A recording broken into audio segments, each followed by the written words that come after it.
আমার বাসার কাজের মেয়েটি প্রতিদিন সোফায় ঘুমাতো আর গভীর রাতে চিৎকার করত। আমি তা আমার রুম থেকে শুনতে পেতাম, কিন্তু কাজের মেয়েটি সকালে স্বাভাবিক হয়ে যেত। আমি পরদিন রাতে আবার সেই চিৎকার শুনতে পেতাম।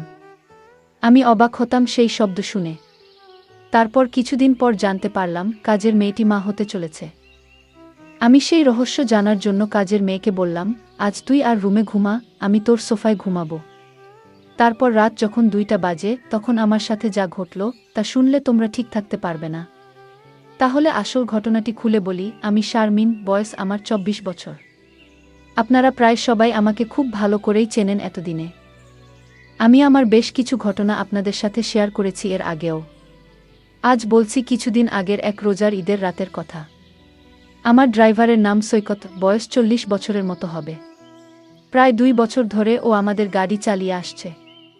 ওর আচার আর চালচলন একটু ভালো করে দেখলে যে কেউই বুঝে ফেলতে পারবে সে একটা খারাপ মানুষ। ওর বউ গ্রামের বাড়িতে থাকে সন্তানদের সাথে। সারা বছর ও ঢাকাতেই থাকে, আর শুধু পূজার সময় ছুটি নিয়ে বাড়িতে যায় কয়েক দিনের জন্য। যে একটা চরিত্রহীন তা আমিও আসার পর প্রথম দিন গাড়িতে চড়েই টের পেয়ে গিয়েছিলাম।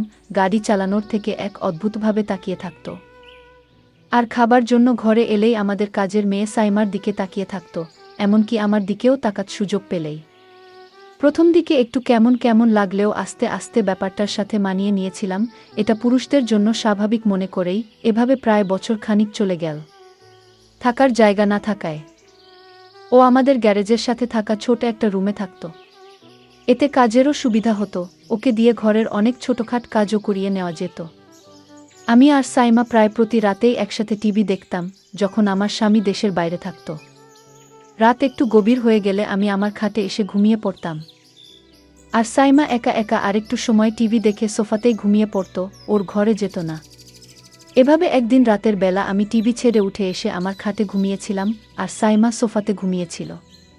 রাত প্রায় 2টার দিকে কি যেন একটা শব্দে আমার ঘুম ভেঙে গেল। ঘুম ভাঙার পর আমি আর শব্দটা পেলাম না। আমি আবার ঘুমিয়ে পড়তে যাব, এমন সময় মনে হলো ফ্রিজ থেকে একটু ঠান্ডা পানি খেয়ে নিই। খাওয়ার জন্য আমি খাট ছেড়ে ডাইনিং রুমের দিকে গেলাম। যাবার সময় ড্রয়িং রুমে টিভির হালকা আলোতে নড়াচড়া দেখতে পেলাম।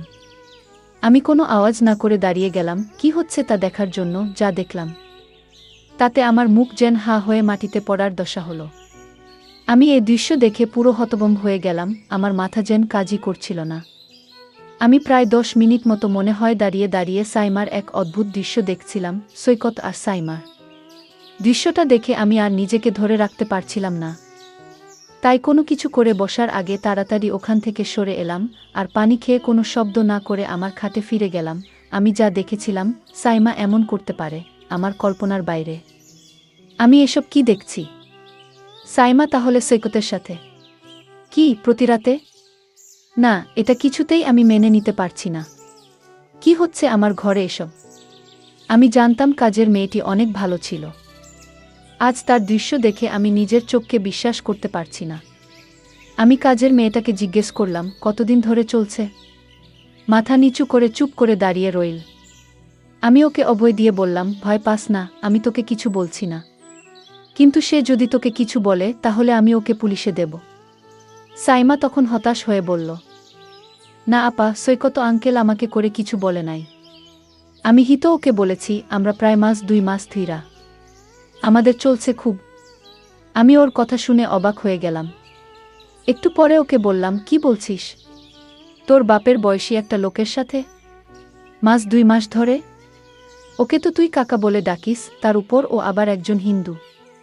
সাইমা আমার কথা শুনে পুরো চুপ মেরে গেল, মাথা নিচু করে দাঁড়িয়ে রইল। আমি বললাম, কি রে, কিছু বলছিস না কেন? মৃদু গলায় বলল, আপা, বিয়া ভাঙছে আমার 1 বছর আগে, তাই উনি যখন কইল তখন আমি আর না করতে পারলাম না। উনি আমাকে বিয়ের প্রস্তাবও দিয়েছে। হায় রে বোকা মাইজা, হিন্দু ছেলে তোকে বিয়ে করবে? দয়া কইরা কাউরে কিছু বইলেন না আপা, আর উনারে আপনার বাসার কাছ থেকে বের কইরা দিয়েন না। আমি বললাম, আচ্ছা, কিন্তু তোর একবারও মনে হলো না যে তুই একটা হিন্দু লোকের সাথে? উত্তরে সাইমা বলল, আপা, উনি হিন্দু হলে কি হবে? উনার আচরণ অনেক ভালো। উনি মুসলমানের চেয়ে অনেক ভালো। আমি কত মুসলমান দেখেছি, কিন্তু উনার মতো কাউকে দেখিনি। উনি যে হিন্দু তা শুধু নামে মাত্রই। আমি ওর কথা শুনে পুরোপুরি চুপ হয়ে গেলাম, আর কিছু না বলে ওখান থেকে চলে এলাম। এভাবেই চলছিল ওদের। আমি মাঝে মধ্যে আরও অনেকবার ওদেরকে ড্রয়িং রুমের সোফায় একসাথে বসে গল্প করতে দেখেছি। আমি আর বাধা দিইনি সাইমার কথা চিন্তা করে। এখন আসি মূল ঘটনায়। সেদিন রাতে আমি আর সাইমা অন্যান্য রাতের মতো ড্রয়িং রুমে বসে টিভি দেখছিলাম। রাত প্রায় 12টা বাজে। তখন সাইমা আমাকে জিজ্ঞেস করল আমি ঘুমাতে যাব কিনা। আমি না বললে ও বলল সারা দিন বাড়ির কাজের চাপে সে খুব ক্লান্ত, ও রুমে গিয়ে ঘুমাবে। এই বলে ও চলে গেল ঘুমাতে। আমি সোফায় শুয়ে টিভি দেখতে লাগলাম। প্রায় আধা ঘন্টা টিভি দেখার পর আমারও খুব ঘুম আসতে লাগলো। কিন্তু আমি টিভি ছেড়ে বেডরুমে গেলাম না। টিভি দেখতে দেখতে আমি সোফাতেই শুয়ে ঘুম ঘুম চোখে অনুষ্ঠান দেখছিলাম। কিছুক্ষণের মধ্যেই আমি ঘুমিয়ে গেলাম। রাত হয়তো তখন 2টা হবে। হঠাৎ একটা শব্দে আমার ঘুম ভেঙে গেল। ঘুম ভাঙার পর কয়েক মুহূর্ত সময় লাগলো পুরোপুরি সম্বিত ফিরে পেতে। তারপর বুঝতে পারলাম কি ঘটতে যাচ্ছে। আমি ঘুমের ভান ধরে শুয়ে রইলাম। ভাবলাম দেখি কি হয়। যখন আমার সোফায় সাইমা ভেবে কেউ আসলো। এরপর লোকটা বলে উঠল, কিরে সাইমা, এমন করিস না আজকে। কি হলো? আমার সাথে কোনো কথা বলছিস না যে? তুই কি আমার উপর রাগ করেছিস? আমি গলার আওয়াজ শুনে বুঝতে পারলাম লোকটা আর কেউ নয়, আমাদের ড্রাইভার সৈকত। আমাকে ভুলে সাইমা ভেবে এখানে চলে এসেছে। সৈকত বলল, কিরে সাইমা, আজ তোর কি হয়েছে? কোনো কথা বলছিস না কেন? কিরে? চিল্লায় ম্যাডামরে জাগায় ফেলবি নাকি? আমি বুঝতে পারলাম ওকে কিছু না বললে ও এখান থেকে যাবে না। আমি কথা না বলে ওর আসল রহস্যটা জানতে চাইছিলাম। কিছুক্ষণ পর সে বলল, কিরে, আজকে কি হয়েছে তোর, এরকম করছিস কেন? আমি উত্তরে বললাম, সৈকত, আমি সাইমা না, তোমার ম্যাডাম। সাইমা ওর ঘরে ঘুমাচ্ছে। বুঝলাম। আমার কথা শুনে ও হতভম্ব হয়ে গেছে। সরি ম্যাডাম, আমার ভুল হয়ে গেছে। সব সময় তো এখানে সাইমাই ঘুমায়, না দেখে ভুল করে আমি এখানে চলে আসছি। দয়া করে স্যারকে বললেন না ম্যাডাম, আমার চাকরিটা চলে যাবে। আমিও আর কিছু বলার মতো পেলাম না। বুঝলাম ও ইচ্ছাকৃত কিছু করেনি, কারণ সাইমা এই সোফাতেই ঘুমায়, আর আমার এখানে থাকার কথা না। তাই আর কিছু না পেয়ে বললাম, আচ্ছা ঠিক আছে, আমি তোমার স্যারকে কিছু বলবো না। গিয়েও বলল, ম্যাডাম, আপনি আমারে বাঁচাইলেন। কি বইলা যে আপনাকে ধন্যবাদ দিমু বুঝতেছি না।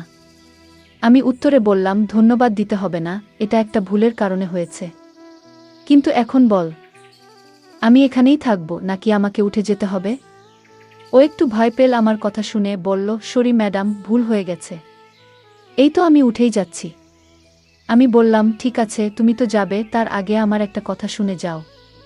তুমি আজ যা করলে, আমি তো তোমাকে এ বাড়ি থেকে বের করে দিতে পারি। কারণ এভাবে লুকিয়ে লুকিয়ে যা করছো, তা কিন্তু মোটেও ঠিক নয়। আমি তোমাকে কিছু শর্ত দেব। যদি শর্ত মেনে নিতে পারো তাহলে তোমার চাকরি থাকবে। ও বলল, ঠিক আছে ম্যাডাম, আপনার কথা আমি অক্ষরে অক্ষরে পালন করব। আপনি যা আদেশ করবেন তাই করব। আমার চাকরিটা খুব দরকার ম্যাডাম। আমি বললাম, তাহলে চলো এখান থেকে তোমার রুমে যাই। তারপর বলছি আমার শর্তগুলো। চলো তোমার রুমেই যাওয়া যাক। আমরা আস্তে গ্যারেজের দিকে এগোতে লাগলাম। কিছুক্ষণ পর আমি আর সৈকত গ্যারেজের পাশে ওর রুমে পৌঁছলাম। আমি আগে কখনো ওর রুমে ঢুকিনি। রুমটা খুব বড় নয়। এক কোণায় একটা সিঙ্গেল খাট রুমের বেশিরভাগ জায়গা দখল করে রেখেছে। ছোট একটা টেবিলের উপর একটা ছোট টিভি আর কয়েকটা মূর্তি। খাটের নিচে একটা ট্রাঙ্ক, হাঁটাচলার জন্য খুব সামান্য জায়গা। বসার জন্য একটা চেয়ারও নেই। আমি ওর ঘরে ঢোকার সাথে সাথে একটা দুর্গন্ধ পেলাম। আমার দম বন্ধ হয়ে আসছিল, বেশ কষ্ট করে শ্বাস নিতে হচ্ছিল। আমার অবস্থা দেখে ও বলল, এই তো ম্যাডাম, 2 মিনিটের মধ্যে ঠিক হয়ে যাবে। আমি ফ্যান ছেড়ে দিতেছি। এই বলে ও ফ্যান ছাড়ল। মিনিট 2-1 পর আমি মোটামুটি ঠিক হয়ে গেলাম। সবকিছু স্বাভাবিক হবার পর আমি বললাম, আচ্ছা তাহলে আর দেরি না করে তোমার শর্তগুলো শুনে নিই। বলো কি করতে হবে, নয়তো আমার যেতে অনেক দেরি হয়ে যাবে। ওর কথা শুনে হেসে বললাম, আমি আজ তোমাকে যা বলবো তোমার কিন্তু তাই করতে হবে। আমি বললাম, ঠিক আছে ম্যাডাম, আপনি বলুন। আমি তখন সৈকতকে বললাম, তুমি সাইমার সাথে যা করেছিলে আমিও তা করতে চাই। ম্যাডামের এমন কথা শুনে আমার গলা শুকিয়ে গেল।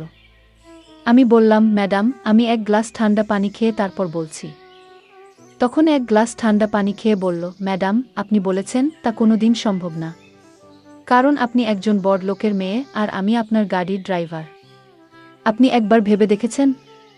আমি বললাম, সৈকত, তুমি যদি আমার কথা রাখো তাহলে আমি তোমাকে একটা পুরস্কার দেব, আর সেই পুরস্কার পেলে তুমি খুশি হবে। আশা করছি। ম্যাডাম, আপনার কথা কি আমি না রেখে পারি? আপনি যা বলবেন তাই হবে। ম্যাডাম তখন বলল, তাহলে দেরি করছো কেন? যাও, আমি এখন যা বলবো তাই করো। তুমি প্রথমে ঘরের জানালাটা বন্ধ করে দিয়ে আসো। আমি ম্যাডামের কথা শুনে অবাক হয়ে গেলাম। বললাম, ম্যাডাম, ঘরের জানালা খোলা রেখে কি বলা যায় না? ম্যাডাম তখন রাগ দেখিয়ে বলল, আমি যা বলছি তাই করো, অতিরিক্ত কথা বলবে না। আমি বাধ্য হয়ে জানালা বন্ধ করলাম। তারপর বললাম, এখন কি করতে হবে ম্যাডাম, বলুন। ম্যাডাম বলল, যাও, এবার দরজাটা বন্ধ করো। আমি বললাম, ম্যাডাম, কি বলছেন? বললাম, একদম চুপ। তুমি আমায় কথা দিয়েছ আমি যা বলবো তাই পালন করবে। এখন অত কথা বলছো কেন? আমি বললাম, ঠিক আছে ম্যাডাম, আপনি রাগ করবেন না, আমি বন্ধ করছি। আমি তখন হেসে হেসে বললাম, সৈকত, আমি জানি তুমি একজন ভালো মানুষ। আর তাই আমি তোমাকে একটা কথা বলবো, সেটা হলো, আমি চাই তুমি হিন্দু থেকে মুসলমান হয়ে যাও। যদি তুমি হিন্দু থেকে মুসলমান হও তাহলে তোমার সাইমাকে আমি তোমার সাথে বিয়ে দেব। আর সাইমা যেহেতু মুসলমান, তার বাবা এটা মেনে নেবেন না। আমি ম্যাডামকে বললাম, কিন্তু?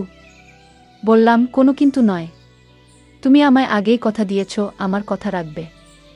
আর তাছাড়া সাইমা মা হতে চলেছে, সুতরাং তোমার এখন তাকে বিয়ে করতে হবে। তোমার ঘরে আমি আসার কারণ হচ্ছে, আমি তোমাকে পরীক্ষা করছিলাম তুমি ভালো না খারাপ। আসলে তুমি একজন ভালো মানুষ। তুমি আমার পরীক্ষায় পাশ করেছ, সাইমা যা বলেছে সেটা সত্যিই বলেছে। আসলে তোমার মতো মানুষ খুব কম পাওয়া যায়। আমি সাইমার সাথে তোমার বিয়ে দেওয়ার জন্যই তোমাকে এখানে নিয়ে এসেছি। সৈকত বলল, ম্যাডাম, আপনার যা ভালো মনে হয় তাই করুন। বন্ধুরা, আজকের গল্পটি তোমাদের কেমন লাগলো তা অবশ্যই কমেন্ট করে জানাতে ভুলবে না। আর প্রতিদিন এরকম নতুন নতুন গল্প পেতে আমার চ্যানেলটিকে সাবস্ক্রাইব করে পাশে থাকবেন। ধন্যবাদ।